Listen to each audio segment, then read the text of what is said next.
Hola. Hoy vamos a explorar un tema fascinante: cómo las historias que nos rodean, las narrativas, moldean nuestra realidad social. Exacto. Y para eso nos apoyaremos en dos gigantes del pensamiento, Michel Foucault y Antonio Gramsci. Sí, dos referentes clave. Vamos a usar la teoría cognosistémica de la construcción relacional psicosocial, la TCR, como nuestro marco para entender mejor esto del poder narrativo. Ujú. La idea es ver cómo surgen, cómo se mantienen y también cómo se cuestionan esas historias dominantes que influyen en cómo percibimos todo. Precisamente. Y fíjate que la TCR bebe mucho de conceptos como el saber-poder de Foucault o la hegemonía de Gramsci. Ujú. Son como las piezas clave, ¿no? Claro, para entender cómo ciertas narrativas se nos meten como sentido común. Y eso define lo que pensamos, lo que sentimos, incluso lo que vemos como posible. Y eso tiene un impacto directo en campos como el trabajo social, ¿verdad? Totalmente. Las implicaciones son muy concretas para la práctica profesional. Bueno, empecemos con Foucault, si te parece. Él nos propone una idea distinta del poder, no algo que está arriba, centralizado. No, para nada. Ujú. Sino más bien como una red difusa que está en todos lados, en lo que decimos, en las instituciones, hasta en nuestros cuerpos. Así es. Y lo vincula directamente con el saber. Esa es la clave. El saber poder. Exacto. Foucault acuñó ese término, saber-poder, para señalar que el conocimiento nunca es neutral, siempre está implicado en relaciones de poder. O sea, no hay saber sin poder ni poder sin saber. Justamente. Y conceptos como la biopolítica, que es este control sobre las poblaciones a través de normas sobre la vida, la salud, la sexualidad. Ajá, o la gobernamentalidad, que es, digamos, cómo se gestionan las conductas de la gente. Nos muestran cómo opera ese poder de forma sutil, cotidiana. Entiendo. ¿Y cómo se traduce eso en la TCCR, en términos de narrativa? Pues la TCCR lo retoma para explicar cómo las narrativas dominantes definen qué se puede decir, qué se puede pensar, qué se puede sentir, establecen los límites. Claro, como que crean el marco de nuestra experiencia. Exacto. Y al hacerlo, producen subjetividades específicas, o sea, formas particulares de ser y de entendernos a nosotros mismos y al mundo. Muy interesante esa perspectiva del poder como algo productivo, no solo represivo. Pero ahora, vayamos a Gramsci. Él le da otra vuelta, ¿no? Sí, Gramsci pone el foco en otro aspecto. Para él, el poder se sostiene más por el consenso, por el acuerdo cultural, que por la pura fuerza bruta. El consenso cultural, ¿cómo funciona eso? Bueno, Gramsci habla de hegemonía cultural. Es cuando una narrativa, una visión del mundo, se vuelve tan dominante que la aceptamos como natural, como el sentido común. Ah, claro. Como si siempre hubiera sido así. Exactamente. Naturaliza las relaciones de poder existentes. Las hace parecer inevitables, normales. Y aquí juegan un papel clave los intelectuales orgánicos.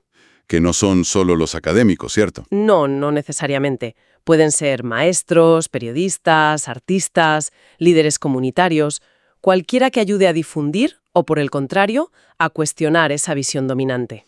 Entiendo. ¿Y la TCCR cómo incorpora esta idea de hegemonía? Pues la TCCR la usa para analizar justamente cómo se consolidan esas narrativas hegemónicas, cómo logran ese estatus de sentido común, pero también cómo se pueden desafiar y transformar. Vale, entonces, tenemos a Foucault con el poder saber difuso y productor de subjetividades, y a Gramsci con la hegemonía cultural basada en el consenso. ¿Cómo dialogan estas dos ideas en la TCCR? Hace una síntesis muy potente. Usa ambas perspectivas para explicar que el poder opera configurando los sistemas narrativos. Y esto ocurre tanto a nivel macro, en la sociedad. Como a nivel micro, en el individuo. Exactamente. Nos permite analizar cómo se establecen jerarquías narrativas. O sea, por qué algunas historias tienen más peso, más legitimidad, y otras son marginadas o silenciadas. Y también las tensiones que surgen, ¿no? Las resistencias. Claro. La TCCR habla de fricciones y resistencias narrativas. Explica cómo surgen relatos alternativos que disputan esa hegemonía.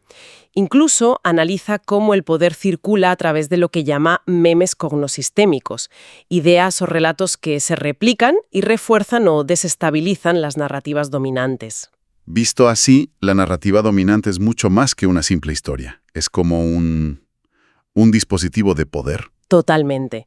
Es un dispositivo que estructura simbólicamente nuestra realidad, organiza significados, emociones, comportamientos. Y su dominio no es solo político o económico. No, es fundamentalmente semiótico y cultural.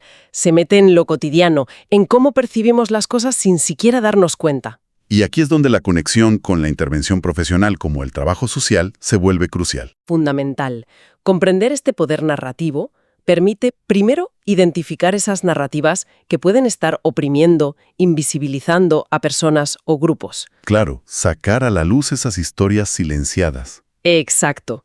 Y segundo, permite generar espacios para que emerjan relatos alternativos, historias que potencien la agencia, la dignidad, la justicia social. Actuar como agentes de transformación simbólica, entonces. Justamente, la TCCR invita a intervenir en el análisis y la transformación de estas narrativas.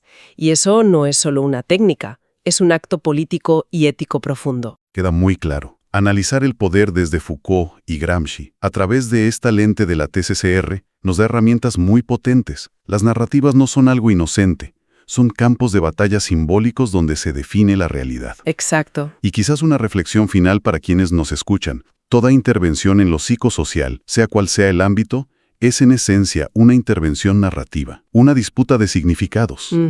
Entender estas epistemologías del poder, estas formas de comprender cómo funciona, no es un lujo académico, es esencial para desarrollar una práctica profesional que sea realmente crítica y transformadora. Nos deja pensando. Sin duda alguna. Muchísimas gracias por acompañarnos en este análisis tan interesante. Y a quienes nos escuchan, hasta la próxima.